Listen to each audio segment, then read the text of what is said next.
भगवती बोल रही है आपके लिए भाई कि आज बैठने का कारण है। आप सबको पूछता हूं, टट्टी पेशाब से ये कमरा भर दूं? हाँ, किससे? और टट्टी पेशाब ही नहीं, थोड़ा खून भी उसमें भर दूं? हाँ, और बिल्कुल जाली नहीं कहीं, और खिड़की नहीं। हाँ, एक खिड़की नहीं, एक दरवाजा नहीं, दरवाजे भी चूना दिया, ईंटों से बंद कर दिया। चारों तरफ खिड़की भी नहीं, एक निकलने दरवाजा नहीं, न श्वास लेने का भी खिड़की नहीं, और अंदर एक लाइट नहीं। क्या नहीं? और लबालब मूत और मल से भरा है वो कमरा। हाँ, किससे भरा है?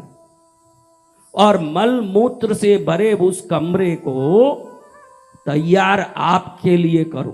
किस लिए करूं? आपके लिए। और उसमें एक लाइट नहीं यहां, क्योंकि लाइट लगाने जितनी कोई जगह खाली नहीं है, पूरा मल मूत्र से भरा है। किससे भरा है? मल मूत्र से गुरुदेव। मूल मूत्र और नीन यानी खून। और इसमें आपको 10 महीना रख के दंड दूं तो कितना मजा आएगा आपको? बोलो कितना मजा आएगा? कौन कौन ये दंड लेने तैयार है? हाथ ऊंचा करो। दंड लेने तैयार हो? अरे ऐसा दंड क्यों लेते हो, पागल हो तुम। ये दंड नहीं लेना है, इसीलिए तो योग साधना करनी है। तो आदि शंकराचार्य कहते हैं कि पुनरपि जननम पुनरपि मरणम पुनरपि जननी जठरे शयनम। वापस उस जटर में जाना है जहां 10 महीने तक अंधेरी कोठी है, न खिड़की है न दरवाजा है, अंदर मल और मूत्र के सिवाय कुछ नहीं है। उसमें पड़े हो के ही तो बाहर निकलते हो। कितने जन्मों से इसमें पढ़ पढ़ के बाहर निकले हो। वापस उस पेट में जहां मल मूत्र भरा हुआ अंधेरी कोठी है, वहां नहीं जाना हो तो मात्र योग का अभ्यास ही आपको बचा सकता है उस कमरे में, और कोई चीज नहीं। हाँ, ये आत्म साधना आपको मुक्त कर दे उस जंजाल से, जिस कोठी में पढ़ पढ़ के आप कई लाखों बार अभी भी समझ नहीं आ रहा है कि हम उसमें कैसे दुखी हो रहे थे। क्योंकि माया जैसे ही हम बाहर निकलते हैं, देखो हर बच्चा खेचरी मुद्रा में अंदर रहता है। किस मुद्रा में? खेचरी मुद्रा में। लेकिन देखो जब नर्स बाहर आता है बच्चा, तो उस जीभ को जो खेचरी मुर्गजरा करके तालु कुहर में लगा है, उस जीभ को मुंह में उंगली डाल के बाहर निकाल देती है, और एक थपकी लगाते ही रोना चालू। जब रोना चालू होता है, खेचरी मुद्रा छूट जाती है, तुरंत वो याद खत्म हो जाती है कि पिछले जन्म में कौन था और 10 महीने किस तरह से तड़प रहा था इस कोठरी में।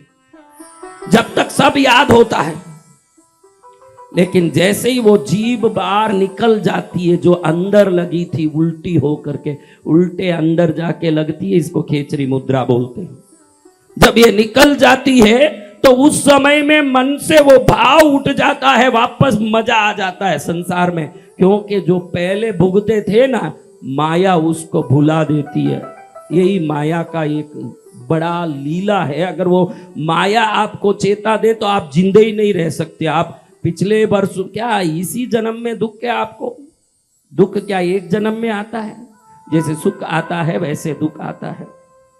सुख दुख दोनों रहते जिसको जीवन है कहते, कभी धूप तो कभी छांव, कभी धूप तो कभी छांव। ये हर बार आया। अभी हर क्षण आप अपने दुख से मुक्ति होने की प्रयास करते हो कि नहीं? करते हो क्या? बोलो करते हो कि नहीं? तो क्या पिछले जन्म में ये प्रयास नहीं किया? हाँ, तो फिर मुक्त क्यों नहीं हो उस प्रयास से? माया आपको आपके पुण्य पाप के हिसाब से पुनः जन्म दिलाती है। उसी माया का चक्कर जन्म लेते ही सब भूल जाते हो, सब कुछ भूल जाते हो। जितना हुआ गड़बड़ इस जन्म से भी कितने जन्मों में और बड़े बड़े दुख झेले। अभी तक का हमारे इस संसार से घृणा हुई क्या? उसका एकमात्र कारण है माया, और वो माया की मुक्ति मात्र योग साधना से ही संभव है। माया से मुक्त होना है, योग साधना से ही मुक्त हो पाओ। मैं कुछ भी क्रिया सिखा दूं, देखो आपको स्पष्ट कहता हूं, व्यायाम को योग मत समझना। व्यायाम शरीर को मजबूत करने वाला योग का अंग है। क्या है? It is not the entire yoga, it is a part of yoga. लेकिन असली में फिर योग क्या है महाराज? तटस्थ हो जाना ही योग है। क्या हो जाना? तटस्थ। आज के लिए तटस्थ हो जाएं और सदा के लिए तादात्म्य मिल जाएं। तादात्म्य यानी एक रूप हो जाना, ईश्वरत्व प्राप्त करना। अंतिम लक्ष्य होना चाहिए, मैं ईश्वरत्व को प्राप्त करके ईश्वर से जुड़ जाऊं, सायुज्य पद प्राप्त करूं। और आज के लिए होना चाहिए कि सुख या दुख आए तटस्थ रहूं। कैसे रहूं? तटस्थ। दुख आए तो ज्यादा चिल्लाऊं नहीं, न सुख आए तो ज्यादा उछलूं नहीं। ये कुछ भी आए, हाँ, मैं मस्त रहूं। जो मस्त रहना सिखाता है उसी को योग साधना कहते हैं। योगी घबराता नहीं है किसी भी प्रकार के परिस्थिति में। जो घबराता नहीं हो उसको योगी कहते हैं।